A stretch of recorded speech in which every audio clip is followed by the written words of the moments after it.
Pinapasweldo kayo? Hindi po. Ang sabi, pinapasweldo kayo nung simulang 2019, 5,000 lang, 5,000 Hindi po sa totoo. buwan. Hindi po. Kahit kailan, hindi kayo pinasweldo. Opo, buwan. Kahit 2019 beyond, hindi kayo pinapasweldo. Opo. Kahit isang kusing, wala kayong natanggap. Wala po.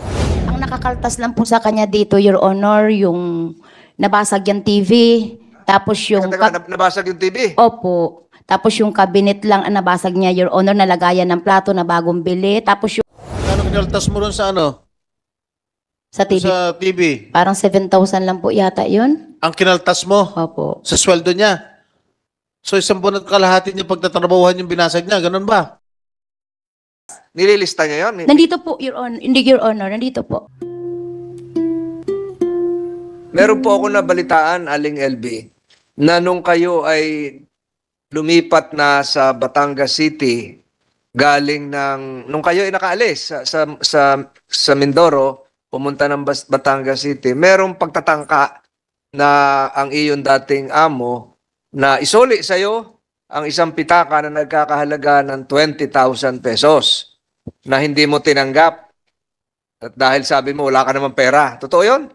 Totoo po yun. Wala po akong pera kahit singkonduling. Wala po ako natatanggap na sweldo sa buhat sa kanya. Hindi, pero pinadalhan ka raw ng, nakalimutan mo raw yung pitaka na may 20,000 pesos. Totoo ba may 20,000 pesos? Wala po. Hindi po Wala. totoo yun. So anong ginawa mo nung binibigyan ka ng pitaka na naiwan mo daw at pinasoli mo ba?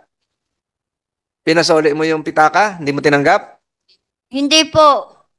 Mrs. Garcia Ruiz, totoo ba na meron kayong pinadala na 20,000 nung nakaalis na sa Mindoro si Manang LB at pumunta na ng Batangas City? Pinahabol niyo yung 20,000 at di umano pinasabi niyo na may nakalimutan kang pitaka rito, may laman 20,000 piso at hindi tinanggap ni LB dahil hindi nga daw siya nasweldo. Totoo ba yon?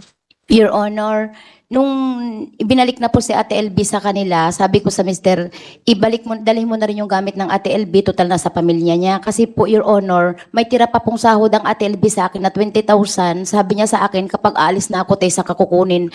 Ari po, listahan, Your Honor, ng mga lumang notebooks na mga bali ng Ate LB. Ang mga listahan ng kanyang mga pinasahod sa kanya. May pirma? Listahan po ng mga kasama niya kasi, Your Honor, hindi baga po ako ang naglilista ng mga kasamahan nila ng mga nagabali, yung kasamahan din po nila. So, teka, balikan ko with the permission of Senator Estrada. Balikan ko. So, totoo na nagpahabol kayo ng pitaka na may lamang 20,000 pesos. Tapos mga damit niya po, Your Honor, na naiwan sa amin. Sa 20,000 pesos. Totoo? Opo, Your Honor. So, pinasoli sa'yo, hindi? Hindi po ipinaharap ng pamilya niya si Ate LB. Ang sabi daw po, na doon siya sa isang kapatid. Yun ang sabi. Kasi, tapos ang sabi daw po, sa kanyo nakuni, isa ka na yan, sabi daw po ng ganun. Hindi siya pinakita sa amin. Nasaan na yung pitaka? Daladala mo ba dito, yung pitaka? Wala po, Your Honor. Nasaan na yung pitaka? Nandun po sa bahay, kasama ng mga gamit niya. Nasa Mindoro po. So, nasa inyo? Opo, sa Mindoro. Nandun din yung 20,000? Opo, kasama ng gamit. Doon sa perang 20,000, ano ang laman ng pitaka? Wala na po, tsaka mga damit lang po. Ayun. Kasi, Aling LB, ikaw, may pitaka ka ba talaga? Po. May pitaka ka? Opo, yung panlalaki po na parang batik po. Nasaan na yon? Tinapon na po nila yun, yung mga kasama po ng mga gamit ko noon. Ayun. So, yung bang pitakang sinosoli sa'yo ay yung pitakang panlalaki? O ibang klase Hindi ko na pitaka? po alam yun, hindi ko na po nakikita. Kasi, Ma'am Garcia Ruiz, pag ang tao po ay may pitaka, sa pagkakaalam ko, may kasama pa yung ibang mga bagay. May ID, mayroong mga larawan, pero yung sinabi nyo kanina, pitaka lang na pera ang laman. Wala siyang litrato kung Comelec ID o kung ano man. Walang ganon. Wala po, Your Honor. Dumating po kasi siya, wala siyang mga dala sa aming ganyan, Your Honor. Wala siyang identification card. Wala po mga dalang mga ganyan. Wala po, Your Honor. Kanina, binabanggit ka na yung listahan na ginawa ng mga kanyang mga kasama sa trabaho, yung mga bale. Pero kanina, siguro mga 1 oras na mahigit ang nakakalipas at naririnig nyo rin.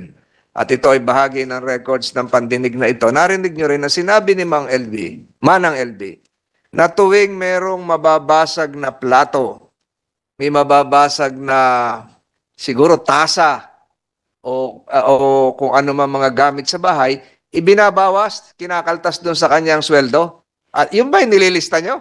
Your Honor, ang nakakaltas lang po sa kanya dito, Your Honor, yung nabasag yung TV, tapos yung... Teka, nabasag yung TV? Opo. Tapos yung cabinet lang ang nabasag niya, Your Honor, nalagayan ng plato na bagong bili. Tapos yung mga karne na nilalagyan niya ng hindi ka nais-nais. Teka, nililista niya yun? Nandito po, Your Honor. Hindi, Your Honor. Nandito po. Teka, Comsec, can you screenshot again? Can you take a photo of the screenshot of the list being shown by Mrs. Garcia Ruiz? May listahan. Ito yung mga kinaltas nyo. Po yan. Ma'am Ruiz. So yung sa kakakaltas nyo, ibig sabihin, wala na siyang sweldo? Mayroon pa pong tirang 20,000, Your Honor, nung late na po, kunti na po ang binabali-bali niya. Tapos, Your Honor, may natira siyang 20,000. So kaya nagkaroon ng laman ng pitaka na 20,000 kasi yun yung balanse. Opo, yun po yung pira niya na natitira niya. Ay, sino naglagay ng 20,000 doon? Yun po yung pira niya natira niya sa akin, Your Honor, pinapabigay ko na sa kanya. Kasi, Ate LB, alam mo yun, nasabi mo sa akin. Teka, yung bang pera na 20,000 ay tinanggap niya o nilagay niyo lang sa pitaka at pinahabol sa kanya sa Batangas? Ay, pinatago niya po sa akin yun, Your Honor, na tirang pera po niya. Sabi po kasi niya sa akin, Your Honor, ate, yung tirang pera ko, hindi ko na muna kukunin. Saka ko na kukunin kapag mag-alis ako. Eh, di ka po kinuha na po ng pamilya niya. Kaya pinadala ko na din po, Your Honor, kasama po ng kanyang mga damit. Tinapon niya raw yung pitaka niya, sabi niya. Pati yung ibang gamit niya. Hindi po, nandun pa po yung mga gamit niya, Your Let the Honor. records reflect that the committee secretary was able to retrieve the list of the kaltas. Yung mga binawas. Hawak mo na, Comsec.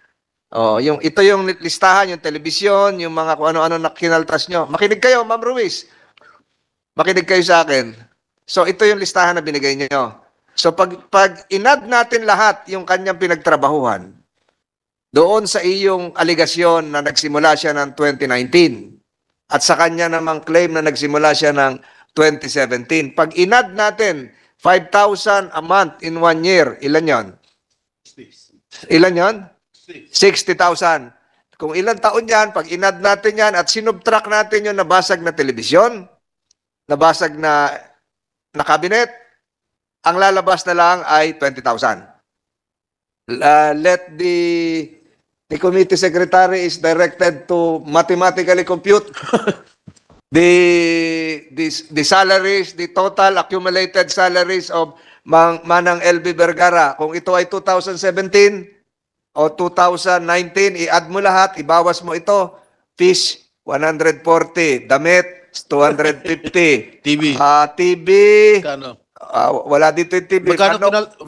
Magkano kinaltas mo nung allegedly nakabasag siya ng TV? At paano niya nabasag ang TV? Your Honor, hindi pa po yan lahat kompleto yung listahan. Meron pa po kami doon. Sa sunod na lang po na hearing namin dadalhin po. Sa pagkakaalam mo, sa pagkakatanda mo, magkano kinaltas mo ron sa ano? Sa TV. Sa TV. Parang 7,000 lang po yata yun. Ang kinaltas mo Opo. sa sweldo niya. So isang buwan at kalahati niya pagtatrabahuhan yung binasag niya, ganun ba? Kasi po At paano niya nabasag yung TV? nanonood po sila yung mga kasamahan niya. Tapos dumaan lang po siya. Nalaglag niya na agad. Parang ginanon niya lang po. Ito yan. Doon po sa may sala yun, Manang Your LB, Honor. tapos natin si Ma'am Ruiz. So, Ano? Nanonood po yung mga kasama niya, Your Honor, kasi marami nga po sila doon, Your Honor, na stay-in. Kumbaga, natutulog sila. Marami silang nanonood nung gabi na yon. Tapos, Your Honor, dumaan lang siya, nalaglag na yung TV. Paano dumalat? Nalaglag? Ay, yung wire nga po, Your Honor, na ano niya, nasagi ng Ate LV. Aling LV, sagot. Hindi po totoo yun. Hindi po ako nakasira ng TV. Yung kasama ko ang nakasira. Siya ang magdamag nanood ng TV. Ako'y maaga pang tulog na at maaga nagigising. bago natin taasan po, Manang LB, ang ating boses dito sa pagdinig na ito. Huwag po tayo magagalit. Kinakaila ni Aling LV. Your Honor, meron naman pong mga testigo na magsasalaysay ng tungkol sa bagay niya yan. Kung halimbawa, kaila niya man, Your Honor. Siya po talaga ang nakabasag doon yun, Your Honor. Pero ngayon, tinitingnan ko, Senator Estrada, meron dito 17,366. Meron po ditong 18,315. Kung gawin na natin ito yung mga bawas sa kanya, kahit 20,000 natin gawin each, di 40,000. Opo. Sa isang taon, 60,000 ka mo, 60,000 minus 40,000. 20. Yung bang kaya naging 20,000? Meron pa po, Your Honor, na mga listahan pa po doon, Your Honor. Ito Listahan kasi na? ito, December, ilang taon to? 2019 lang po, Your Honor, sa akin pumasok ng August 11 yan, ay August 12 ang start niyan, Your Honor, kasi yung August 11, sinelduan ko po siya dahil sa loob siya ng palengke nagtrabaho, iba yung sahod nun. Ang start, Paano naging 20 August nakalagay dito sa listahan mo, December? Ewan, kung malabo ang mata ko, December to January nakalagay, oh. ay yung total balance na lang po yan, Your Honor, na nakalagay, kaya nakalagay po dyan balance na ng 2019 is 10,700, Your Honor. Hindi naman po pati ako ang nagagawa niyan, Your Honor, kundi yung mga kasamahan po nila, Your Honor. So, yung mga kaltas, yung mga kasamahan na rin niya ang gumagawa. Lahat po yung listahan na, Your Honor, hindi ko po sulat kamay yan, Your Honor. Sulat kamay ng mga kasamahan po nila. So, yung mga kasamahan niya ang nagkakaltas para sa'yo? Hindi po, Your Honor. Yung mga halimbawa, yung mga nagpapalista siya, yan po, kinakaltas po nila yan dyan. Sila po tagalista. Bakit wala dito yung TV na basag? Nandyan po.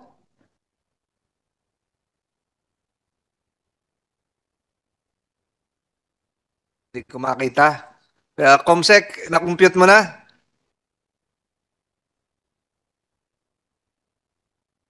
Wala dito yung TV. Pichel, nandito. So, kahit ganito po yung computation nyo, tingnan nyo, 2021 ito. Hindi po ito 2019, 2021. Yung listahan nyo. October 2021. So, babalik tayo dun sa tanong ni Senator Estrada. Pinasweldo nyo ho siya? Opo. Hindi raw eh. Pinasweldo po, Your Honor. Nasweldo kayo, Manang LB? Hindi po, buat noong nag-start po ako sa kanya, hindi po ako sinusweldohan. Your Honor, nasusweldo po siya, lalo't pag nasama sa amin sa anniversary ng Kapitol, kapag nalabas po kami, magkakasama po kami. May picture po kami yan na magkakasama kami Anniversary ng? ng Kapitol po namin. Kasama po namin Ano yan. po yung Capitol? Ang fiesta po ng Occidental Mindoro. Kasama po namin nalabas yan, Your Honor. Teka, paano tayo nagpiesta noon COVID nga, lockdown? 2021, Your Honor, kasama namin nalabas po yan, Your Honor. Ito pa tayo, COVID lockdown pa no, pandemic. Huli na po ng 2021. Bukas medyo maalwan na po sa amin, Your Honor, ng 2021 po, Your Hulihin Honor. kayo ng pulis, bawal lumabas noon. IATF, ano ba noon? Max, anong tawag doon? Quarantine, anong tawag doon? MECQ. MECQ. Nakakalimutan natin yung salita, MECQ. Ano ibig sabihin ng MECQ? Modified Enhanced Community Quarantine. Ayun, yung modified ay bawal nga magdikit-dikit may espasyo sa paglabas ng social distancing, di ba ho? So, nag-celebrate pa kayo? Your Honor, ano po yun? November 2021, Your Honor. MECQ pa nga. Medyo maalwan na po sa amin nung time na yun, 2021 eh. Ganun ba? Opo. Magagalit yung IITF sa Mindoro. Paano nangyari yon? So, continuing the line of questioning of Senator Estrada, nagpasweldo kayo, hindi?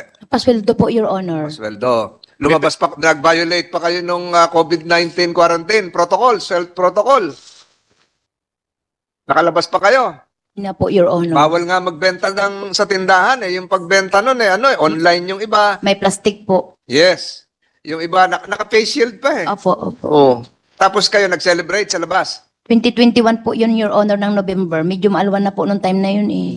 Hindi medyo mahigpit pa noon. So lahat ng sinasabi mo, pinabubulaanan mo na wala kang ginawang masama kay Manang LB. Opo, Your Honor. Kung mayroon man, yung mga kasamahan niya po. Mga kasamahan niya, pumasok doon sa banyo ninyo at inuntog siya. Hindi ko baga po alam, Your Honor. Hindi ko naman po nakikita kasi nandun nga po ako sa tindahan. Paggabi po, nasa loob na naman po ako. Pero ng kwarto. kanina yung pinag-uusapan, yung tindahan, malapit din sa banyo. At rinig din yung nangyayari sa banyo.